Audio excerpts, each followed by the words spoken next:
everybody, I'm Tom Vasel, and today we're taking a look at Builders of Sylvan Dale. Builders of Sylvan Dale is a game from Ares, and it's a three-dimensional game with large trees and banners and paths connecting those.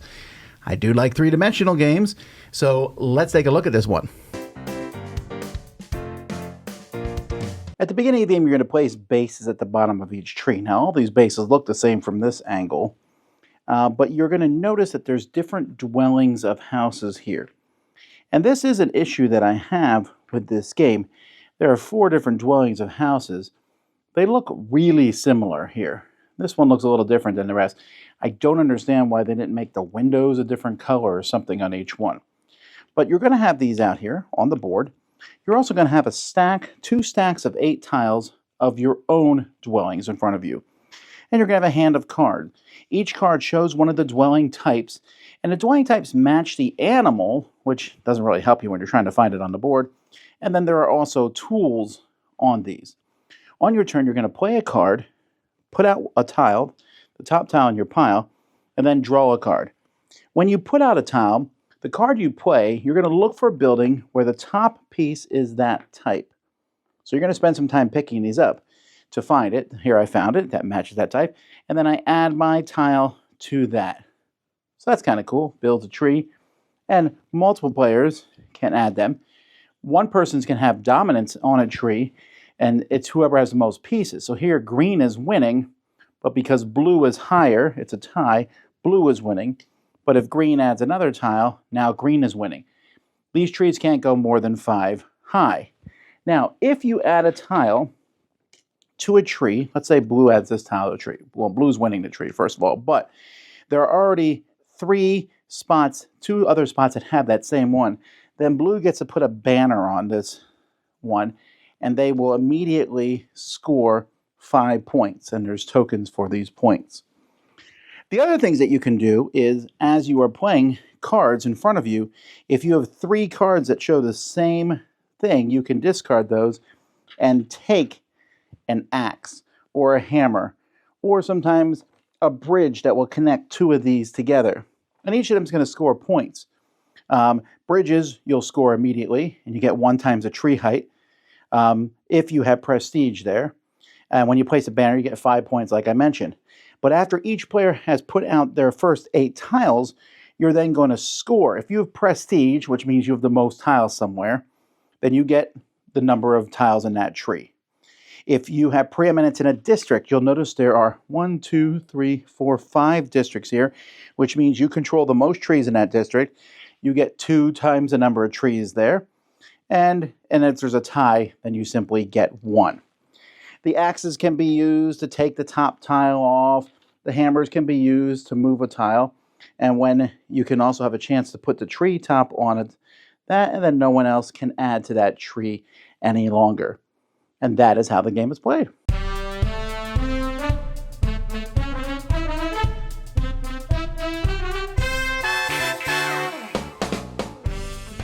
Builders of Sylvan Dale has a huge problem right off the bat. The biggest problem with this game is how it looks. And I showed you that those buildings, they all look really similar.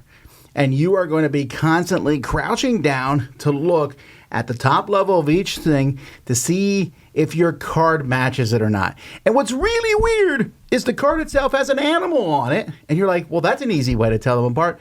But they don't put those animals on the tiles. I don't get it. That makes the game almost functionally unplayable, or at least functionally slows it down to a slog in the mud. But if we take that out, the game's just not very interesting. It's area control. So I want to control the top of a bunch of trees in different spots. It's control of each tree and make it taller. It's play cards of the same set so you can do a few minor things. Also, again, it just feels like a slog. Like, ooh, I'm going to take the top piece off if I play 3 axe cards. Like, come on, man. The bridge gives you some extra points, but since the trees only go 5 high, this fighting over who controls them isn't particularly interesting. I put 2 pieces on the same tree. Why are you going to put a third one on that tree? Because I can just come on top of you possibly. You don't know what I have in my hand. And then I've locked it up once I get 3. Yes, you could do things with a hammer and stuff. And there's also that weirdness of if you put the third one of the same house in a tree, you get a banner which is worth 5 points. So why would I set people up with the second one? Everyone's kind of sitting there going, I'm not going to put the second one on because then someone else will put the third one on. I could put the second one on so that I might put the third one on. And it just comes together in a game that's not particularly gripping. It looks cool, there's no question. As the trees grow, people are going to stop by the table and go, what's your plan? And you're going to go, Builders of Sylvan Dale. Well, that sounds good. It sounds like Averdale. You know, that this Dale, well, you know, and I get that Dale's a word for, you know, this group of trees and stuff, but it's not, it makes it sound more cutesy than it is. It's very abstract, and it's not,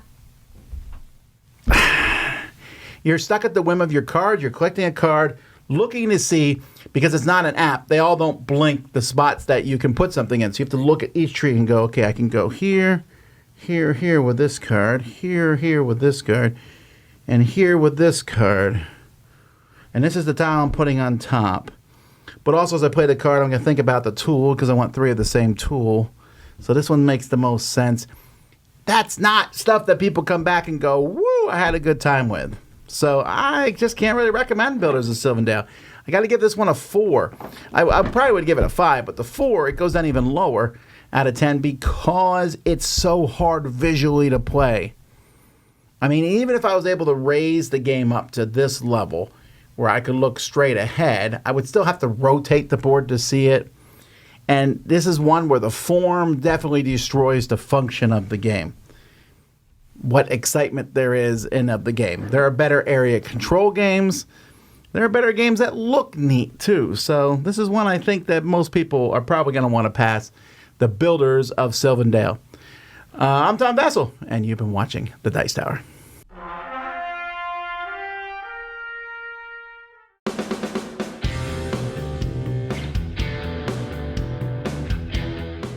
Hey everybody, thanks for watching this video. If you liked this review or whatever you just watched, wasn't it amazing? Check out our channel, Dice Tower.